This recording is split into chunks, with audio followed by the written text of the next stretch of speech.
Hi, everyone. Welcome once again to the Lorem Ipsum show. And today is episode three.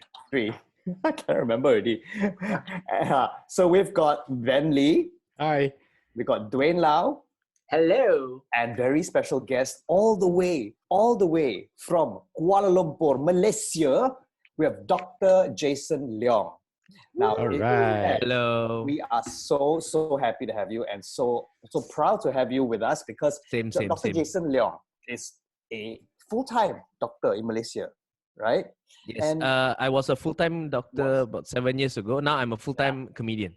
Exactly, because laughter is the best medicine. And Jason has been around the world, with your comedy. And I first met you in 2012, I think, when we did the JB Arts Festival together. Yes. Long time ago. Wow. Yeah, man. Wow, Johor Bahru, 8 years ago, Jesus. Oof. Yeah. Long time ago. Wow. Yeah. You just did a major tour of the farewell of NACC, right? It's called the Malaysian Association of Chinese Comedians. It's our last tour. We've been together doing shows for 10 years. So we thought that it's a good time to call it quits. Yeah. And we went to Australia, Hong Kong, Singapore, and almost all the major cities in KL. And we had a good time in Singapore. We did 2 shows and it was sold out. So very lucky. Exactly. I had the pleasure of watching you guys in Johor. So that was something else, man. Yeah, it was really humbling to have you come and watch our show. But you know what? Today's show is special because we want to say thank you to the frontliners, the medical people, the cleaners, the people who do F&B, the supermarket people, security, the delivery people, all those that keep both our countries ticking, right? Because without these essential workers, how are we going to survive? Your MCO, it's called MCO, right? Yes, it's called a movement control order. And our circuit breaker. Hey, circuit breaker quite cool. I think it's very cool. It's a very nerdy way of saying that this thing is meant to curb the pandemic, which is absolutely correct. That's what exactly we're trying to do. It's like a circuit breaker. So I love how nerdy it is. Yeah. The thing is though, I think Ben and Dwayne will agree that if you don't say it's a lockdown, people don't really, Dwayne disappeared again. We don't really understand what it is. People still go out, and we saw your episode. Good point. Yeah, we saw your all-day show, and you hit it. Yeah, exactly. So I mean, people complaining about queues at the supermarket, like you said, you are the queue, you are the traffic jam. I think actually you guys made a very good point. I didn't think about it. Like if you don't have a scary word, people won't get scared. Yeah. At least in Malaysia, movement control order kind of makes your movement will be controlled and it's an order, so it's quite stern, Yeah. But a circuit breaker sounds quite harmless. That's a very good point. I never thought about it that way. Yeah, you're right. And also the advisories came one by one. Oh, I see. Don't wear masks, it's okay. If you're alright, if you're well, it's alright. Social distance but still can go out. Yes. A bit lepak, Yeah. I think one thing that we share in common, Malaysians and Singaporeans, is that we will always try and push the rules to its limit. Our good friend Rishi Budrani made this comment on his Rishi Report show, which is quite accurate. Like if you say like, oh, you can only gather up to 10 people, then you will say, but this is my good friend, 11 cannot. You know what I mean? Like, so in the very beginning of our MCO, we are now in almost day 29 already today. Oh, wow. At the very beginning, people still tried their best to like flout the rules. Like they will go out and visit friends and whatever. So, and our strictness of our MCO has slowly been increased week on week. And just I think today or yesterday, it was announced that because the police will, if they catch you flouting the MCO, what they do is they either bring you to court or they will issue compounds of 1,000 ringgit. Wow. So then after that, some people say, hey, but if you bring them to prison, you'll get overcrowded. So please issue compounds instead. Fine. So So when they issue compounds, more people flouted the MCO. So Wow. yesterday it was announced that from now onwards, no more compounds. We will straight away haul you to remand you and send you to court to be sentenced. Wow. Yeah. Okay. Yeah, So, to be yeah. sentenced. So now the magistrate will decide whether will we issue you a fine or jail you for up to 6 months. So they're getting stricter, because like you pointed out, people will just try their best to flout it, and to dire consequences. So I think Singapore, I think, is headed down the same path where people will Yeah. flout, and then It's sooner or like- later you'll come down to.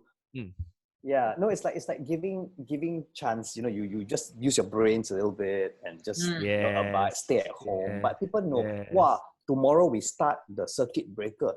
The night before, party, all go out. Exactly. All go out. Exactly. Yeah. No, the funny thing is, I wanted to ask you Singaporeans, why did everyone go to IKEA? Dwayne, you can answer Dwayne, that. answer. Not that Dwayne had gone to IKEA, but yeah, why? It's very hard to build a cupboard, okay? Because I tried it myself. It takes forever. So 1 month is just nice to build one shelf. You need 1 month to build a shelf. No, Because not that you easy throw away the lah. instructions. You throw buy away already, the you throw away the instructions. instructions. No, I had to Google the instructions because I didn't buy the instructions. It didn't come together with the thing. What do you mean? That is so interesting because in Malaysia, the one day before the MCO started, we go to supermarkets and stuff Stock like up. that. None of us went to IKEA. What I think what the reason was because schools were closed or are closed. So everyone went to home-based learning. Everyone had to work from home. And I think a lot of people realized they didn't have space or work tables or chairs. Yeah, so they panicked and they just went out to buy. I mean, but what do you do, right? But IKEA was something really special. We thought they were running out of meatballs or something, but I don't know. So. Yeah, that's my first thought for. Like they want to stock out Food, meatball. right? But again, I really love Rishi's comment. It's just that because Singaporeans just wanted to experience queuing up before the circuit breaker hit. One last time. Yeah, I thought it was perfect. Yeah. Miss. So we today is our first week. Okay, we've just ended first week. You said 29 days, Jason. So in this first 1 week, Dwayne, what have you been doing, man? I had to find myself a schedule. I had to write a schedule. So like I would wake up, I would work out, I was trying to do some music videos. Am I still here? Yeah. Some music videos. I'm always constantly looking for like desserts or cakes to order because if not, it just makes it very boring. And then try to find a craft to do, just feel myself, find people to chat with on Zoom or on Face Party, keep things going basically. Yeah. And then Ben, I think things have been going a bit too much. Yeah. So, work has been terrible. So the working hours, because your boss is at his desk 5 minutes after waking up. So you gotta just follow along. Yeah. So Ben has been working like crazy. Okay, it's madness. I've never seen you so tired before, and this is not even in the office. Yeah, it's crazy. No we're lucky because we a lot of our clients are government agencies, so the work still carries on. Yeah. And then, so Jason, 29 days into MCO, you are the guru right now amongst four of us. How are you coping? How do you cope? Because we've got another 3 weeks or more. Well, okay. So one thing that helps me is recently I will get my friends together, and we have like this session, like a Zoom session where we chat and hang out with each other. It's very therapeutic. We did this with my friends 3 days ago. There were about 8 of us, and we were so surprised because we've never done it before. We ended up chatting for 90 minutes. Wow. Yeah. And that really helps, because now is a good time to catch up and reconnect with old friends. So you'd be surprised. I encourage everyone to do it. It's really, really fun. Now's the best time to do. What about exercise though? You're not allowed to go out, right? At all. Yes, at all. We can only go out for 2 reasons: to buy food or to get medicine or to go to a hospital if you're sick. Wow, so that's even more hardcore than us, Yeah, because you know why? Because even in the beginning, there were people who try and go out and go jogging, play basketball, whatever, and then I think that famously there was one cardiologist who wanted to go walk in some park. and the police stopped him, and then he said, "No lah, it's not a curfew. I'm allowed to do this. It's for health, whatever." A cardiologist didn't understand what the MCO was, and he was arrested. Yeah. Wow. Wow. Yeah. So what I do, I do like exercises with my elastic bands or tension bands, resistant bands. That's known as my about 1 pants. hour. Yeah. Okay, so it helps lah. Right. Okay. So that, but I guess you have to be creative as well. For all of us, we have to think of ideas of how to reach our audiences, how to this is a good. entertain. Yeah, this is a good format, no, to get people to watch our work. I've been doing, like you said, my videos I put online, the all-day show with Jason, with no budget, with Jason Leong. So that keeps me busy as well. Yeah. Yeah. No, that's great. I'm really enjoying it. So please keep continuing doing that. Yeah. But what about you see, for us, the government is also trying to put out all these messages to people: stay home, wear mask, etc., etc. So is the Malaysian government or Astro doing something like that on TV as well? Oh, on TV, well, I mean, they are the ads, I'm sure. But what is this is something that is different between Malaysia and Singapore government right now. Our DG of Health has a press briefing every day at 5 p.m. Okay, and this press briefing is streamed live. Yeah. So, and he will come out with new cases we have, how many deaths, how many people in ICU, how many need ventilation, any new clusters of cases. And then the press will ask him questions. So this will take up to an hour, but it's a very calming process, because the DG of Health is a consummate professional. His press conferences are straight to the point, very knowledgeable. He has the numbers on the tips of his fingers. And I think that's really important, to know that every 5 p.m. we will know exactly where we are, whether good or bad. Like, I also been following Singapore news. I think there was one day, I think Tuesday or Monday, that I was searching for how many new cases Singapore has, and it was only about 10 p.m. or 11 p.m. it was announced. I don't know. I was wondering whether Singapore would ever do a daily press briefing like Malaysia. What do you think, Ben?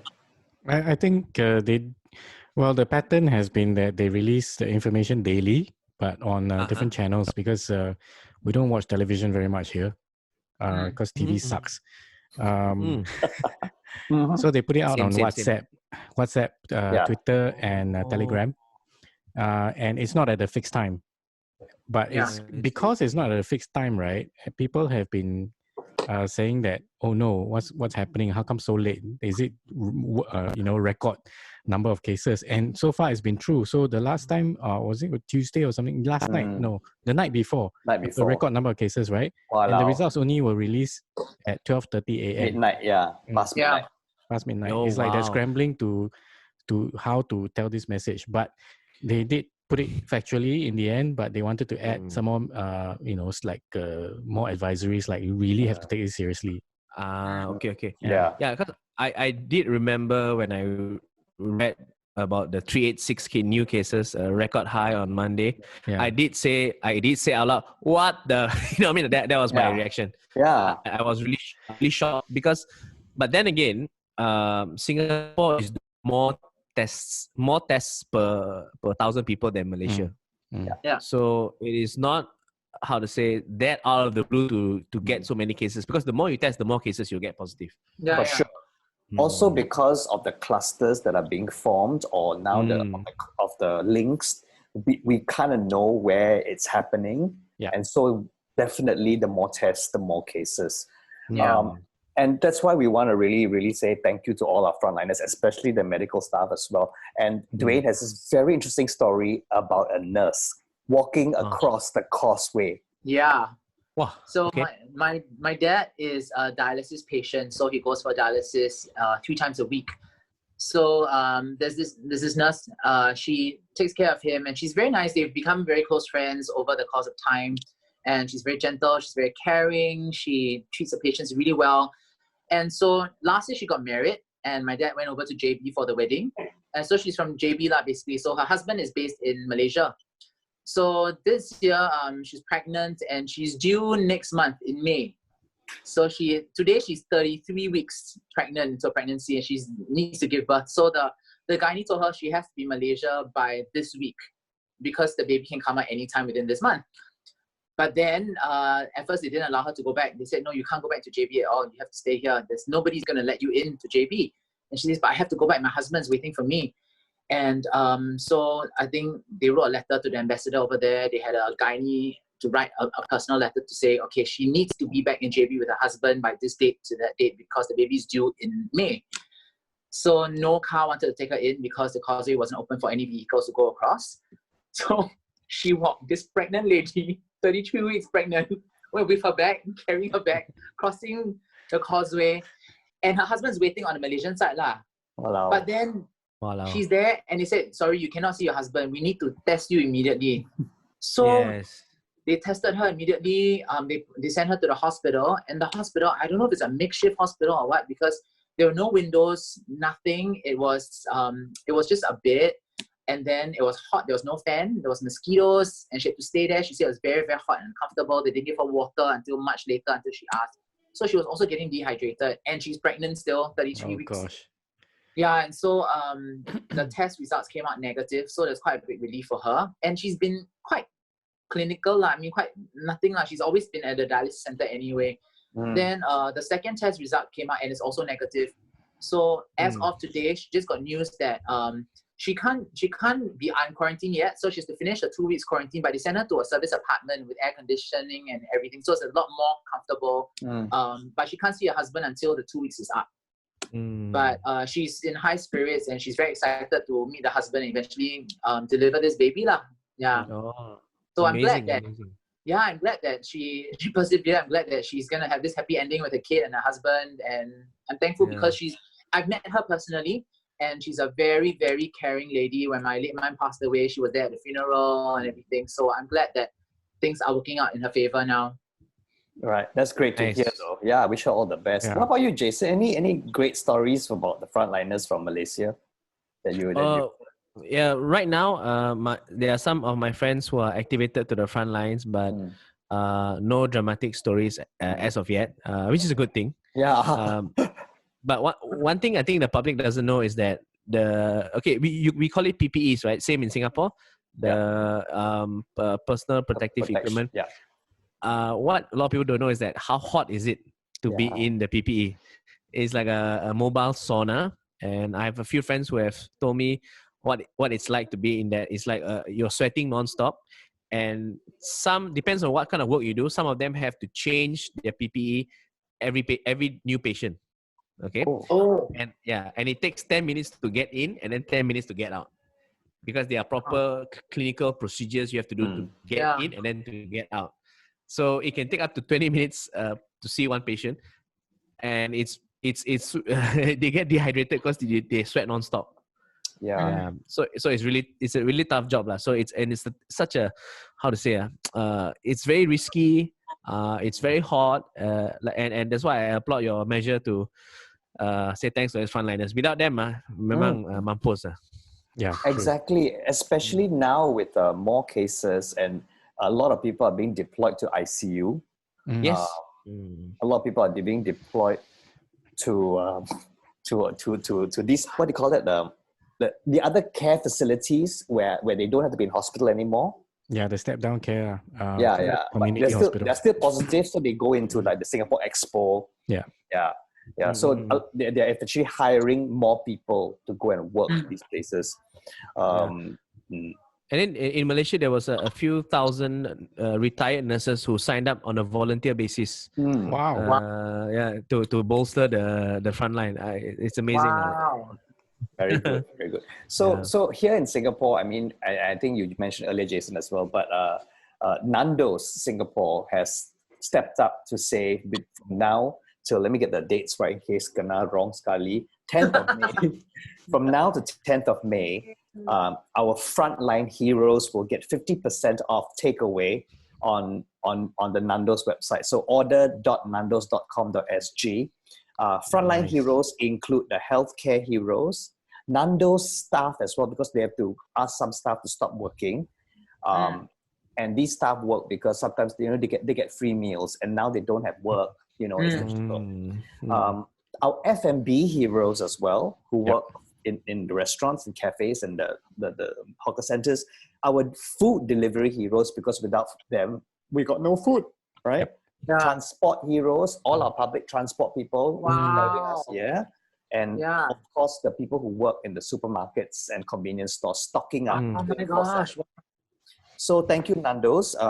For those of you who want to find out more, you have to go to nandos.com.sg and find out exactly how you can actually get your 50% off your meal all the time until 10th of May, okay? Now the government has said in Singapore that the moment you step out the door, You will knock your hand. Step out the door, you have to wear your mask. Is that the same thing in Malaysia? Mask you have to wear? No, the mask is not yet mandatory or compulsory. But I think overseas they have been shifting opinions on the face masks. But in Malaysia right now, I think whether or not it's mandatory or compulsory, everyone is wearing a face mask outside. That's good lah. I've not seen a pair of lips outside my house. Well, okay. But the funny thing is this about this, this is the first time I'm actually wearing a mask in my entire life. Yeah.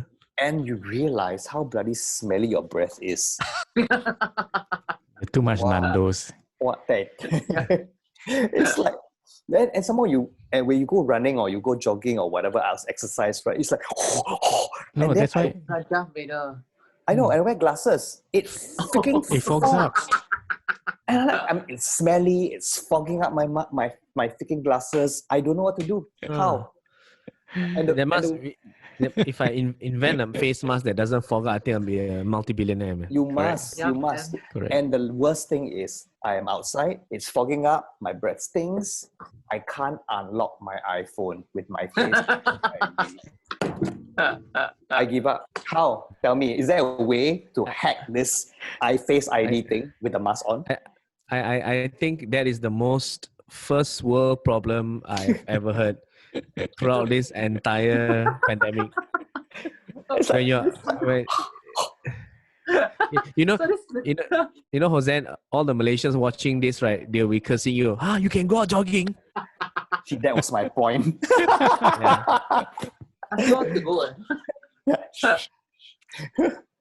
So apparently there is a hack that you can actually unlock your iPhone with your face. Because I tried with the face mask to go and redo my Face ID. All the silly thing said your face is obstructed. Duh. Just draw lips on the mask. So what's the hack? I don't know, Dwayne. You got the hack. Okay, so the hack. I got a hack because I went to went to YouTube it because I thought very important, right? So apparently when you check your Face ID, it has to have at least three points of contact with the camera. So 1, 2, 3, and 4. So to cheat it, you fold your mask. Okay, so you take a mask, right? Because when you put over, cannot see only your eyes, right? Yeah. So you have to fold it first, and then you cover part of your nose, part of your mouth, like that. Okay. And then when you hold it like that, then when you calibrate, right? You just have to keep rotating your head. What again? You calibrate? Calibrate. The mask you cannot hear properly when you say mask. So I have to tell you a mask story after this. Okay, so you calibrate the thing already, and then when you put on your mask, the trick is this, okay? You have to pull it such that it comes down to the tip of your nose. Oh. So you cannot cover your nose completely. If you cover your nose completely, it cannot register. So to cover a bit, so you're still covering the nostrils, but you cover just a little bit, this should be able to allow you to unlock your phone already. Oh. Yeah, so that's the hack. But the trick is that if you have a brother or a twin with the same facial structure, they in this exact scenario can also unlock your phone. So that is the tricky thing behind it. I will do it in drag then. Yes. So every time you go out, you have to wear. Singaporeans worry about different stuff than Malaysians. So what do you guys worry about? We worry about the MCO. Like just today, an elderly man died of starvation. It's true story. Yeah. Yeah, and you guys are worrying about iPhones. Unlocking iPhone, yes. It's No, I mean, it's amazing lah. Antara dua darjat lah, as the saying goes. yeah, I mean we're not belittling or anything or being taking it lightly lah. This is just I'm just freaking trying to unlock my iPhone because in case mother calls. You just wait lah. Why so defensive? Why so defensive? Defensive. Anyway, so what's your funny mask story, Dwayne? Me? Oh yeah. So I went downstairs. I went downstairs with my mask because now everywhere you gotta wear mask, right? Yeah. So I was using the black mask that the government gave, which is a bit thicker than this. So I went to go down to buy chai sin. My father wanted chai sin to cook. So I went down and there's an Indian mama, the mama shop guy. So I asked him, Uncle, do you have chai sin? So he pointed me to the shelves that has dried goods. I was like, Uncle, I want chai sin. There have. Yeah, okay. I said, Uncle, where's the chai sin? So he poor thing, mask all come out from his counter, go to the shelf. Down there. You want yellow or you want purple? Then I went, what? I thought purple bayam, then yellow and spoiled. Then I'm like, Uncle, what? I want chai sin. Then he, what? Then I just removed my mask, chai sin, the vegetable. Then he, inside the fridge. He thought I wanted raisins. So he was offering me either yellow raisins or purple, which is either dried food shelf lah. For the longest time, both of us like cat and mouse like that cannot understand each other. Yeah. See, there you go. So communication problem, right? It's a real problem because I end up buying raisins instead of chai sin. You go home and you fry raisins for your father. Yeah. Fry raisin oyster sauce with garlic, very nice. Yeah. New Malaysian dish. Well, but seriously, I think we're probably gonna go down the same path as the MCO already, getting stricter and stricter. You just wait. I think tomorrow is gonna have quite strict. In fact, yesterday my friend was telling me, right, there's these two idiot teenagers. After they started to say, okay, you cannot go out, you cannot loiter, right? They decided to go out and loiter together downstairs of their flat, and then not just that, with their illegal e-scooters. They want to die, yeah. So police like, don't know which one to arrest you for. Yeah, illegal e-scooter or loitering. See which one to find more jialat. The circuit breaker, I think, will only be effective if it's a real circuit breaker. I mean, if you let people go out, exercise, jogging, unfortunately. And you're absolutely right. I think because the most important thing for everyone to know is to stay home, and that will break the transmission chain of COVID-19. Yeah. Anyway, we're going to kind of round up with we have a question every episode for one of us. And so today, Jason, you have the honor of answering this question that Ben will ask you. Random question. Okay. So you got to answer it as best you can, okay? Okay. And the question is, why is it called a causeway? Oh, we really don't know why. Why not called bridge? Right? It's like bridge is bridge ma. Border is, and like causeway. I think it's because when the first Singaporeans had to go to JB to work and earn a living in JB of all places, their friend said, causeway ah. So memang sway ya. Memang sway lah. Only sway ya, causeway ya. And then that's the name start because I think that's the same mindset that Singaporeans have when they have to go to JB, like really sway ya. Yeah. They say, why do you have to work in JB? Causeway. Yeah, causeway ya. Causeway ya. That's me, now you're talking. That's why it's funny. Thanks, Jason. Wow, that's definitely. Anyway, thank you so much for joining us on our random show. And I just wish you all the best as well. Keep safe. Yeah, yes. And you guys keep safe also. Yeah, we'll try our best. We all have a long way to go, and I think both countries are so intertwined. It's important that both governments work together. Yeah, definitely. Yeah. And protect ourselves from Thailand and Indonesia. It's them, I tell you. Yeah. Protect the north, we protect the south. Yeah. and we keep the causeway open. Okay. We try our best. Try our best, Yes. huh? Thanks for Cooperation. sharing. Thanks. Yeah. Thanks. Bye. Bye, everyone. Take care. Bye.